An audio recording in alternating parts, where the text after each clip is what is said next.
memilikinya secara mutlak. Allah Subhanahu wa taala memilikinya secara mutlak seluruhnya. Maknanya ada sesuatu yang tidak ghaib bagi Allah tetapi ghaib bagi kita. Ada satu perkara yang ghaib atas kita tetapi tidak ghaib pada makhluk-makhluk Allah Subhanahu wa taala yang lain. Seperti mana contoh malaikat itu, Allah Subhanahu wa taala memberi kemampuan baginya untuk melihat manusia, jin, akan tetapi kita tidak diberinya oleh Allah Subhanahu wa taala sehingga kita dapat melihat jin. Dan juga malaikat Allah Subhanahu wa taala dalam dapat melihat apa saja yang berada di langit dan juga di bumi sehingga dengan satu jarak yang sungguh-sungguh jauh. Itu antara keistimewaan yang diberi oleh Allah Subhanahu wa taala. Ada di antara kita tidak tahu perkara ghaib tersebut. Seluruh manusia tidak mengetahuinya. Jadi oleh kerana itulah Allah Subhanahu wa taala menyebut mafatih. Maksudnya adalah seluruh daripada apa yang berada di langit di bumi itu semua adalah rahsia Allah. Hanya saja Allah Subhanahu wa taala beritahu kepada kita dengan apa yang dia beritahu agar kita mengambil hikmah dan iktibar setiap daripada yang ghaib juga. Jadi seterusnya disebut oleh Allah Subhanahu wa taala pada ayat yang ke-60, wa huwal ladzi yatawaffakum bil lail. Dialah Allah Subhanahu wa taala yang mewafatkan kamu pada waktu malam. Hanya saja jangan kita beranggapan bahawasanya maksudnya wafat di sini menunjukkan mati ataupun meninggal dunia, berpisahnya roh dan juga jasad. Akan tetapi di dalam Quran itu sendiri maksud wafat itu lebih pada 7 maksud. Lebih daripada 7 maksud. Lalu disesuaikan dengan apa yang difirmankan oleh Allah Subhanahu wa taala. Oleh kerana itulah kalau sekiranya kita memahami Quran itu secara zahir di sudut tata bahasanya, yang kita kembali dengan rujuk kamus, dalam ayat ini disebut dialah Allah yang mewafatkan. Lalu kita pun tengok kamu maksud wafat ni adalah perpisahan antara roh dan jasad mana mati. Adakah muktamad? Dia dimuktamadkan. Lalu apabila saja dia membaca ayat ini mutawaffika, sesungguhnya aku mewafatkanmu ya Isa. Punya Nabi Isa pernah diwafatkan oleh Allah. Maksud pernah dimatikan oleh Allah Subhanahu wa taala. Ya, dan pendapat itu sangatnya lemah kata ulama. Pendapat yang mengatakan Nabi Isa pernah diwafatkan oleh Allah, maksud dimatikan oleh Allah walaupun sebentar kemudian Allah hidupkannya, adalah pendapat yang dhaif, yang lemah. Manakala kata ulama pendapat yang paling sahih dan kuat adalah Allah tidak pernah mewafatkan, maksud mematikan Nabi Isa. Lalu bukankah Allah Subhanahu wa taala berfirman, ya Isa inni mutawaffika, wahai Isa sesungguhnya aku mewafatkanmu. Jadi maksud ulama kita, maksud wafat di situ adalah Allah Subhanahu wa taala menamatkan tugasnya sebagai nabi dan juga rasul untuk Bani Israel. Selesai. Dah selesai. Oleh kerana itulah setelah Allah Subhanahu wa taala menyebut inni mutawaffika wa rafi'uka ilayya, aku akan mengangkatmu ya Isa kepadaku. Mengangkat di sini adalah Allah Subhanahu wa taala mengangkat Nabi Isa alaihi wasallam, diletaknya di langit saja. Ilayya untukku, maksudnya adalah kedudukan keistimewaan dan atas kehendak dan takdir Allah. Bukan menunjukkan Allah Subhanahu wa taala berada di langit lalu Allah Subhanahu wa taala angkat Isa ke atas bersama dengannya hidup di langit. Bukan begitu. Allahu yatawaffal anfus. Allah Subhanahu wa taala yang mewafatkan akan jiwa. Tetapi kata ulama maksud wafat di sini bukannya Allah Subhanahu wa taala yang mematikan jiwa, tapi kata ulama Allah yang memegang jiwa. Maksudnya Allah Subhanahu wa taala yang memegangnya roh manusia. Lalu bagaimana kita nak memahami ayat ni? Allahu yatawaffal, Allah wa huwa alladhi yatawaffakum bil laili. Dan dialah Allah Subhanahu wa taala yang telah mewafatkan kamu pada waktu malam. Lalu kata ulama berdasarkan hadis Rasulullah sallallahu alaihi wasallam, ialah Allah Subhanahu wa taala yang tidurkan kamu. Apa maksud tidur? Maksud tidur adalah segala aktiviti kita berhenti. Fikir pun berhenti, melihat pun berhenti, mendengar pun berhenti. Sehingga kalau sekiranya kita ada wuduk, kita pun tertidur. tertidur dalam keadaan berbaring, kedua papan punggung kita itu tidak berada di atas lantai ataupun tinggal satu saja, lalu kita tertidur walaupun mungkin 5 saat sekalipun.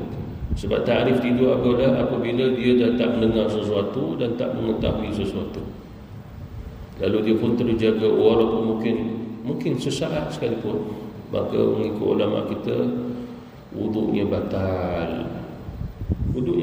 Tetapi kalau sekiranya dua papan punggungnya masih di atas lantai, dia tertidur sungguh, maka tidak membatalkannya. Tapi kan dia tidur, ya.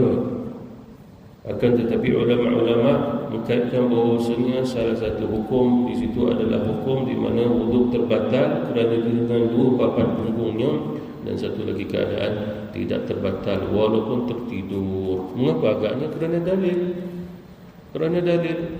Hanya saja satu-satunya seseorang yang tidur bagaimana keadaan pun yang tidak membatalkan wuduknya adalah baginda Rasulullah sallallahu alaihi wasallam. Satu-satunya manusia tak batal wuduknya dalam keadaan bagaimana tidurnya adalah baginda Rasulullah sallallahu alaihi wasallam. Lalu disebutkan dalam hadis-hadis sahih bahawasanya satu ketika Rasulullah sallallahu alaihi wasallam nak solat Isyak jadi imam. Datang seseorang bertanya kepada Rasulullah tentang Islam. Nabi pun melayan dia. Waktu tu Nabi dah nak angkat takbiratul ihram. Dia berada di atas tempat Rasulullah sebagai imam. Dia tanya, dan Rasulullah jawab. Lama pula tu sehingga sahabat mengatakan kami rasa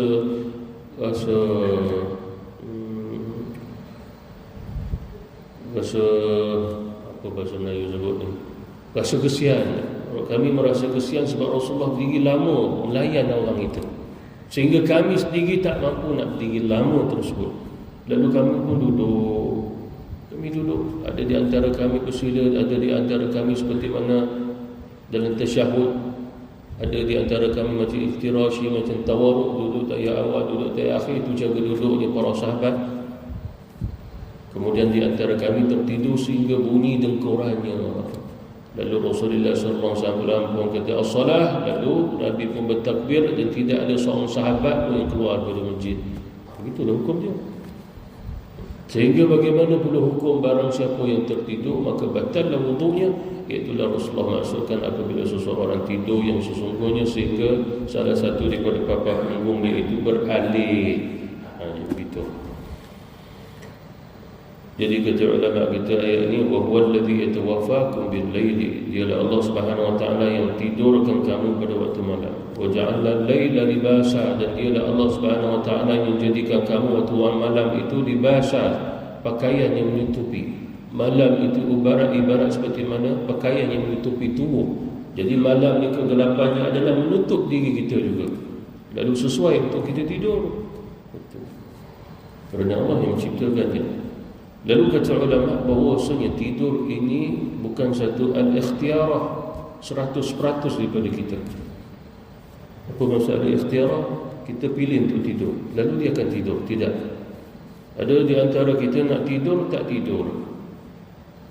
Ada di antara kita tak nak tidur, dia tidur. Ada tempat sepatutnya dia tidur, waktu sepatutnya dia tidur, tak boleh tidur. Pada waktu tak sepatutnya dia jangan tidur, dia tidur. Ini menunjukkan bahawa tidur milik Allah Subhanahu wa taala atas kehendak Allah Subhanahu wa taala, bukan kehendak kita. Lalu pertanyaan, bagaimana pula orang yang menelannya pil tidur? Menelannya pil tidur. Ya, kata ulama dia tidur dengan kehendak Allah Subhanahu wa taala juga. Lalu pil tadi bukan menidurkannya. Pil tadi menyebabkan lemahnya akan daripada perjalanan dalam tubuhnya. Kita tanya doktor, ubat apa boleh sampai tidur? Dadah dia kata tu, cuma taklah kuat sangat. Tak ketagih ke? Boleh ketagih kalau sekiranya rasa suka dan rasa enak pula kalau makan, tidur pun mudah. Adakah bahaya? Bahaya bagi mereka yang senang tidur tapi nak makan. Lalu itu melumpuhkan sebahagian daripada anggotanya dengan ubat tadi. Akan tetapi Allah Subhanahu wa taala menghendaki dia melumpuhkan terus tanpa kita makan ubat. Ini menunjukkan bahawa tidur itu milik Allah Subhanahu wa taala, tapi pilihan Allah, tak kita, bukan pilihan kita. Kalau sekiranya pilihan kita niat untuk tidur, tak sampai seminit akan tidurlah, kerana aku nak tidur. Seperti mana ada hidangan depan mata kita, aku nak makan, maka mengambil dan menuangnya. Tapi tidur tidak begitu. Jadi itu yang ditafsirkan oleh ulama, kerana ayat ini nisbahnya kepada Allah. Allah wa huwa alladhi yatawaffakum bil-lail. Dialah Allah yang menidurkan kamu. Maksudnya yang tidurkan kamu adalah Allah, seperti mana yang mematikan makhluk adalah Allah. Lalu bagaimana orang membunuh seseorang? Ia terkanda Allah, berlaku juga kematian. Berlaku juga kematian. Walaupun kematian itu banyak sebab munasabah, tetapi ada juga akan nisbah. Maksud nisbah adalah manusia akan mengkaitkan dengan sesuatu kejadian, lalu dikaitkan mungkin punca kematiannya sekian. Mengambil sebab. Sebab apa? Kalau dikatakan dia mati tanpa sebab, agak pelik sebenarnya. Agak pelik. Tidak ada doktor yang akan menulis dalam surat kematian bahawasanya kematian tanpa sebab, walaupun dia mati dalam tidur sekalipun tak ditulis mati tanpa sebab. Ada sebab juga. Begitu. Lalu nisbahan tentang tidur itu sendiri kembali kepada Allah Subhanahu Wa Taala. Lalu di sudut syarak, kata ulama, tidur itu adalah berhentinya segala aktiviti pada tubuh, duduk dan bangun kita. Dan bahkan bukannya semua, sebahagian saja. Sebab kalau sekiranya semua sehingga roh kita dicabut, roh kehidupan ni, roh hayat ni hidup dicabut, lalu matilah kita. Akan tetapi dia Allah Subhanahu Wa Taala yang menggenggam akan roh kita sewaktu kita tidur juga. Sewaktu kita tidur. Oleh kerana itulah sewaktu kita tidur, kadang-kadang kita dimimpikan oleh Allah. Dan tentu juga mimpi datang pada Allah, seperti mana hadis Rasulullah SAW. Akan tetapi ada juga mimpi datang pada syaitan, kata Nabi. Mengapa agaknya? Sebab dia jenis makhluk yang diberi kemampuan oleh Allah untuk masuk ke dalam mimpi kita dengan izin Allah juga. Oleh kerana itulah baginda Rasulullah SAW mengatakan bahawa mimpi ada yang datang pada Allah, ada juga yang datang pada syaitan. Apabila kamu bermimpi satu yang menakutkan kamu, maka ta'awuzlah kamu membaca a'udzubillahi minasyaitonirrajim dan meludahlah di bahagian kiri kamu dengan isyarat ludahan, begitu saja, bukan ludah yang sebenar. Ini diajar oleh baginda Rasulullah SAW. Bahkan apabila kita bermimpi, kita melihat seseorang, kita melihat sesuatu yang ada warna-warninya, bahkan ada juga sifat kalam, perbicaraan. Cuma di sudut bahasa Arab, seseorang yang sedang tidur, lalu dalam tidurnya dia bermimpi bercakap. Orang yang tidak tidur lihat dia sedang cakap, makna kita kata mengigau. Cuma di sudut bahasa Arab, orang yang bercakap sewaktu mengigau, dia bukan kalam. Perkataannya tidak boleh diambil sebagai kalam. Maksud kalam mestilah jumlatul mufidah. Jumlah mufidah maknanya adalah sesuatu yang boleh diambil, dimanfaatkan, difahami dengan apa yang dikatakan. Cuma kalau orang itu sedang tidur, dia mengigau, dia bercakap sesuatu, kita tidak perlu ambil. Di sudut syarak maksudnya. Di sudut syarak itu bukan kalam di sudut bahasa Arab. Dan tidak termasuk kalam juga kalau bunyi suara-suara haiwan, suaranya angin, suaranya daripada enjin motor ke enjin motor car kita, itu juga bukan kalam. Mana di sudut bahasa Arab. Hakikat kalam adalah kalam Allah Subhanahu Wa Taala, Al-Quranul Karim. Lalu kata ulama bahawasanya mengapa agaknya Allah Subhanahu Wa Taala memperlihatkan sewaktu kita ditidur oleh Allah dengan satu-satu gambaran, agar kita mengetahui bahawasanya selain pada dua mata ada lagi panca indera yang lain yang diberi oleh Allah kemampuan untuk melihat. Ada di antara kita bahawasanya panca indera di mata pun ada, panca indera di hati ni pun ada. Sehingga kalau sekiranya dia menutup matanya, dia masih mampu untuk melihat pula dengan hatinya. Itu namanya basirah. Siapa antaranya? Baginda Rasulullah sallallahu alaihi wasallam. Antaranya baginda Rasulullah sallallahu alaihi wasallam. Sebab Rasulullah memiliki cahaya pada hatinya. Allahumma ja'al fi qalbi nura, ya Allah jadikan pada hatiku itu cahaya, sehingga bersinarnya cahaya Rasulullah sehingga menembusi hijab, sehingga Rasulullah diizin oleh Allah untuk menembusi sesuatu walaupun dalam masa 1000 tahun lebih lagi. Termasuklah apa yang berlaku hari ini, mata hati Rasul telah berjaya melihatnya. Lalu dia bagi tahu kepada kita akan berlaku sekian. Bukan sekadar Rasulullah SAW berbicara akan berlaku apa yang akan berlaku, tapi kata ulama kita bahawasanya Rasulullah melihatnya. Lalu Rasulullah melihat dengan zahir, tidak dia melihat dengan mata batinnya. Hanya saja zahir itu, panca indera itu hanya secara umum, tapi hakikatnya mata hati Rasulullah lah yang melihatnya. Bahkan sebahagian di antara umat Rasulullah juga mendapat kedudukan dan keistimewaan demikian. Wa huwa alladhi yatawaffakum bil-laili, ialah Allah Subhanahu wa taala yang menidurkan kamu pada waktu malam. Oleh kerana telah berhentinya gerak-geri kita, gerak kerja kita, duduk bangun kita, maka takrifnya kita tidur. Akan tetapi kata ulama, bukan sekadar aktiviti tersebut saja berhenti, akal juga turut berhenti, pendengaran juga turut berhenti, dan tak ada lagi waktu pada ketika itu. Maksudnya, walaupun ada bunyi sesuatu, orang yang tidur tidak dapat mendengarnya, tidak tahu apa yang berlaku. Oleh kerana itulah pada fitrahnya Allah Subhanahu wa taala atas manusia, apabila saja berlaku sesuatu dan keadaan dia sedang tidur, maka tidak menjadi hukum. Tidak menjadi hukum. Bahkan kalau sekiranya dia tertidur sekalipun, Allah Subhanahu wa taala tidak menghukumnya. Sebelum zuhur dia tidur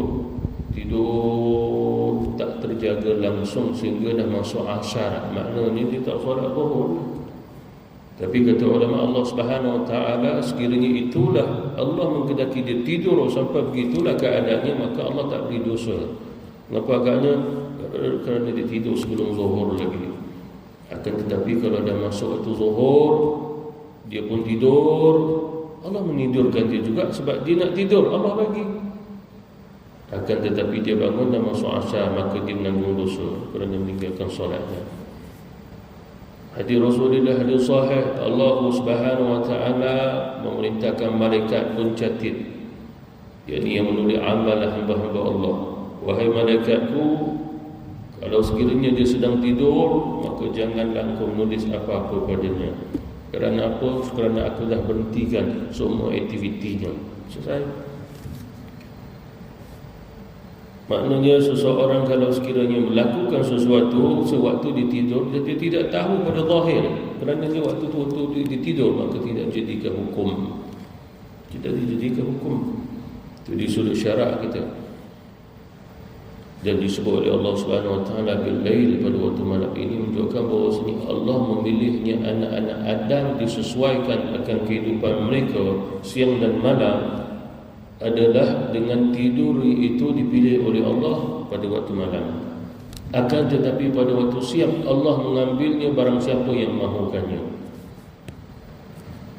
Seperti mana juga Rasulullah SAW, antara sunnah Rasulullah adalah tidur sebelumnya waktu zuhur, disebut qaylulah.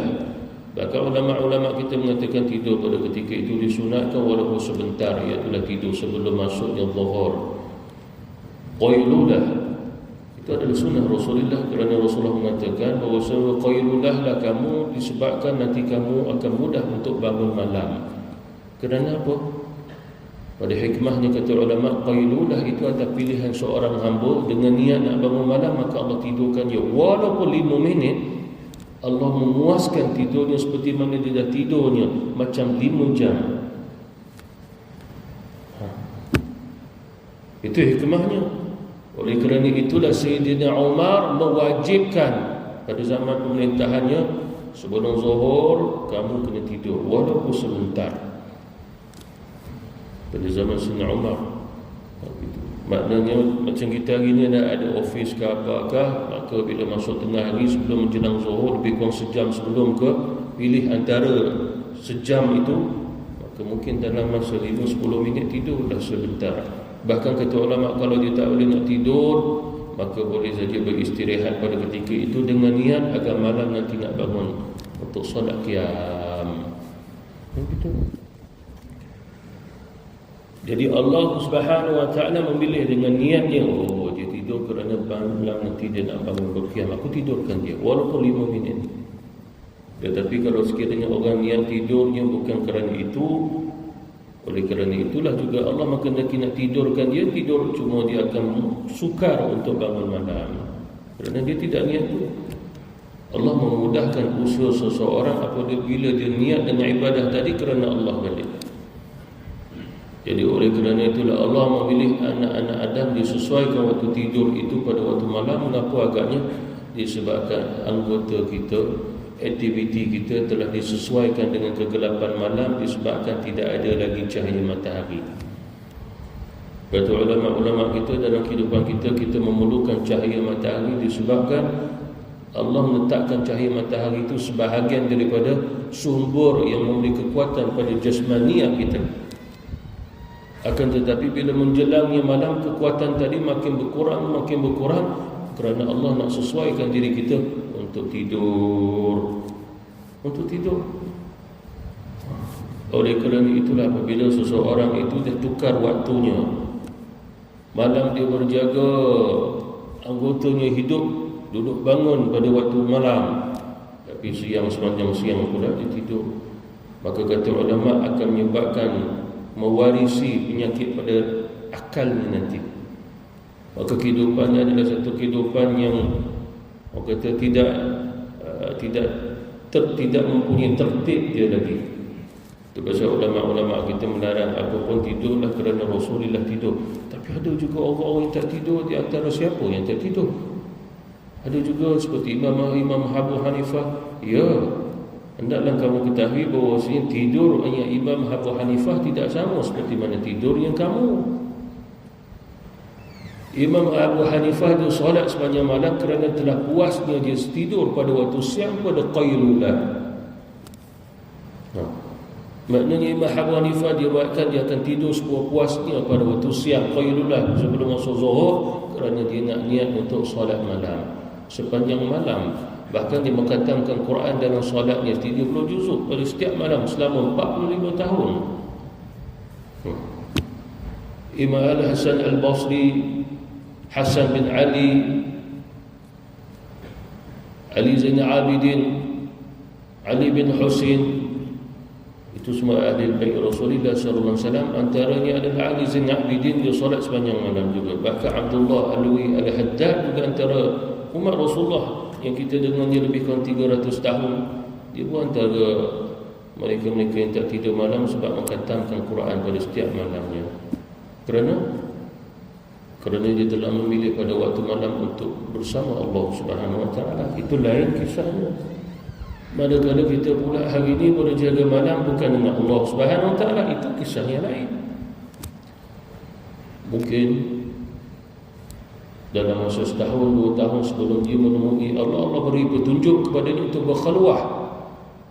Pada zaman Rasulullah berkhalwah di Gua Hira. Tapi kita hari ini Allah Subhanahu Wa Taala gerakkan hati kita untuk berkhalwah di rumah kita saja. Sehingga Allah Subhanahu Wa Taala memberi kekuatan kepada kita sebelum kita menemui Allah, malam tu kita berjaga. Kenapa agaknya? Agar terampunlah segala dosa-dosa yang telah kita lakukan puluhan tahun sebelum ini, sebelum kita nak menemui Allah Subhanahu Wa Taala. Jadi Allah gerakkan berkhalwah untuk siapa? Untuk dia. Maknanya kembali mengadakan hubungan yang erat dengan Allah Subhanahu Wa Taala. Sebahagian ulama mengatakan seperti mana dalam syair Arab lah, sesungguhnya kekasihku ku tunggu-tunggu. Lalu ditanya, bila kekasihmu akan datang? Pada waktu malam. Orang pun bayangkan dia akan bertemu kekasihnya perempuan, dia orang lelaki kan malam. Setelah kamu menemui kekasih pada waktu malam, berapa lama agaknya? Sepanjang malam aku akan berbicara dengannya. Siapa kekasih kamu? Allah. Kerana telah merasai keasyikan dengan Allah Subhanahu Wa Taala. Ada seseorang mengatakan, sesungguhnya saya sangat-sangat menunggu pada waktu malam. Mengapa? Sebab saya menunggu sahabat saya yang akan datang pada waktu malam. Siapa sahabat kamu? Sahabat saya adalah yang menutup aib saya. Walaupun saya banyak dosa, dia masih lagi nak bersahabat dengan saya. Walaupun kadang-kadang saya tak dengar kata dia, tetapi dia mahu lagi nak bersahabat dengan saya. Oh, hebat betul sahabat kamu. Siapakah sahabat kamu? Allah. Jadi oleh kerana itulah sebahagian di antara umat baginda Rasulullah merasai asyik pada waktu malam tadi, sehingga ada di antara mereka mendapat 2 dalam 1. Apa maksud 2 dalam 1? Ya, pada waktu malam Allah tidurkan dia, tetapi dalam tidurnya Allah Subhanahu Wa Taala membawa akan rohnya, sehinggalah Rasulullah bersabda dibawa sampai ke setiap daripada lapisan langit, sampai ke bawah arasy Allah, dan diizinkan sujud di situ. Hadis sahih. Tapi kata barang siapa yang sebelum tidur berwuduk seperti mana wuduk nak solat, lalu dia tidur, maka rohnya sewaktu dicabut oleh Allah dan keadaan suci sebab dia ada wuduk, maka Allah membawa rohnya sampai ke setiap daripada lapisan langit, sampai ke bawah arasy, dan diizinkan baginya itu untuk sujud di situ. Akan tetapi oleh kerana telah jauh daripada jasadnya, sehingga jasad tidak merasai perkara tersebut, dan yang merasainya adalah rohnya saja. Itu hadis Rasulullah sallallahu alaihi wasallam, seolah-olah roh itu dimi'rajkan oleh Allah Subhanahu Wa Taala, kerana dibawa seperti mana rohnya Rasulullah dan jasadnya mi'raj. Telah disepakati oleh ulama kita bahawasanya Rasulullah di Isra wal Mi'rajkan roh dan juga jasad, tetapi bagi umat Rasulullah dimi'rajkan dengan rohnya saja. Bahkan sebagai ulama mengatakan Rasulullah pernah dimi'rajkan bukannya seperti mana roh dan jasad, rohnya saja sebanyak 360 kali. Roh Nabi pernah dimi'rajkan oleh Allah Subhanahu Wa Taala. Jadi oleh kerana itulah ada di antara para sahabat, para tabi'in, sewaktu mereka tidur, mereka terjaga. Bagaimana nak tahu dia tadi tidur? Bagaimana nak tahu dia terjaga? Apabila dia terjaga, dia akan baca Alhamdulillahilladzi radda alayya ruhi wa afani. Makna kembali kepada Allah balik. Makna Alhamdulillah, segala puji bagi Allah yang mengembalikan rohku. Alhamdulillahilladzi ahyana ba'dama amatana wa ilaihi nusyur. Tahu dia baru bangun daripada tidur. Seperti mana sebahagian sahabat nak tahu dia tidur atau tidak, dia terjaga, dia baca itu. Orang tahu dia tidur rupanya. Ingat ke dia tafakkur. Kerana Umar bin Abdul Aziz, Imam Syafi'i kata dia khalifatul Islam yang kelima. Hebat. Umar bin Abdul Aziz satu keturunan Sayyidina Umar Al-Khattab. Lalu dia kadang-kadang di dalam masjid dia tertidur. Dia duduk ingat tafakur, rupa dia tidur. Lepas tu dia terjaga, Alhamdulillahilladzi ahyana, dia tidur pun dia tadi. Kadang tengah hari dia tidur di masjid qailullah. Dia tak tidur baring, dia tidur dalam keadaan duduk macam solat. Orang ingat dia sedang zikrullah. Tidak, Allah tidurkannya. Begitu kaedahnya. Allah tidurkannya. Bila dia terjaga saja, dia pun banyak menyebut Alhamdulillah, Alhamdulillah. Lepas tu kita tanya, kenapa? Disebabkan waktu aku tidur tadi Allah membawa aku, maknanya roh sampai ke syurganya. Aku melihat syurga Allah. Jadi roh yang dibawa oleh Allah, itulah maksudnya. Allah Subhanahu Wa Taala yang tidurkan kita, dicabut roh kita, dan kehendak Allah nak bawa roh kita pergi ke mana. Sebab alam ni sangat luas, dia nak memasukkan kita dalam alam barzah. Sebagai ulama mengatakan bahawasanya apabila kita tidur, kita mengenali pra-barzah. Kita tak menjadi hakikatnya barzah, pra saja. Kita akan merasai. Nanti apabila kita mati, kita merasai seolah-olah macam aku pernah rasai waktu tidur. Itu yang dalam surah Yasin, bahawasanya ada di antara orang kafir benar-benar merasai bahawasanya suasana dalam barzah macam suasana mereka tidur. Dan siapakah yang membangkitkan kami pada tidurnya kami ini? Merasai seperti mana tidur. Mereka ada pengalaman tidur, merasai waktu tidur apa yang mereka rasai. Lalu apabila mereka mati, ada rasa yang sama. Bahkan sewaktu kita tidur, kita bermimpi orang yang telah mati. Bukankah dia dalam barzah? Kadang-kadang berbicara dengan kita, kita berbicara dengannya. Kita pun tanya dia macam mana. Alhamdulillah, Allah Subhanahu Wa Taala telah mengampunkan dosa-dosa aku. Imam Ibn Qayyim menulis dalam satu kitab khusus Ar-Ruh. Jadi dia sebut pengalaman orang-orang soleh yang tidur lalu bermimpi orang yang telah mati. Bahkan ada saja di antara anak muridnya itu Imam Rabi' bermimpikan akan Imam Syafi'i, wahai Imam, apa yang Allah buat atasmu? Alhamdulillah, Allah mengampunkanku, merahmatiku, memberi darjah yang tinggi padaku. Dalam mimpi. Itu perjalanan tidurnya orang-orang saleh. Ada perjalanan tidurnya orang-orang saleh pada setiap malam bermimpi Rasulullah. Antaranya adalah Imam Malik.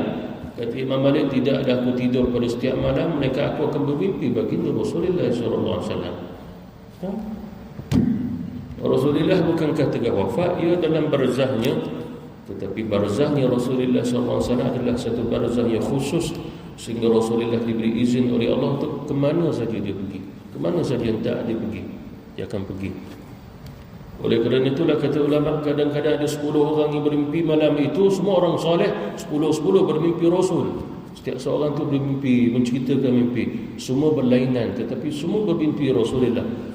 Bukankah Rasulullah sallallahu alaihi wasallam orangnya seorang, tapi mimpi yang lain-lain pula jalan ceritanya? Ya, disebabkan Rasulullah ibarat seperti mana matahari itu satu, tapi menyinari banyak berpuluh-puluh juta manusia dalam satu masa. Itu Rasulullah sallallahu alaihi wasallam.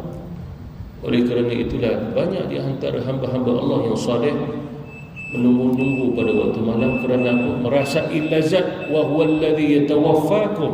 Dia merasai lazat apabila Allah Subhanahu wa taala bawa keluar roh dia. Mengapa agaknya? Seperti mana Allah memberi kita rasa lazat makan, rasa lazat minum sesuatu yang manis-manis, lalu Allah Subhanahu wa taala juga sewaktu mencabut roh kita, sehingga hamba tadi merasa lazat, sehingga roh dikembalikan pun merasa lazat kerananya. Jadi semoga Allah Subhanahu wa taala memberi tambahan ilmu kepada kita. Jadi insya-Allah kita akan sambung pada kuliah kita yang akan datang. Wabillahi taufiq wal hidayah. Wassalamualaikum warahmatullahi wabarakatuh. Subhanakallahumma wa bihamdik, tabarakasmuka wa ta'ala jadduk wa la ilaha illa anta.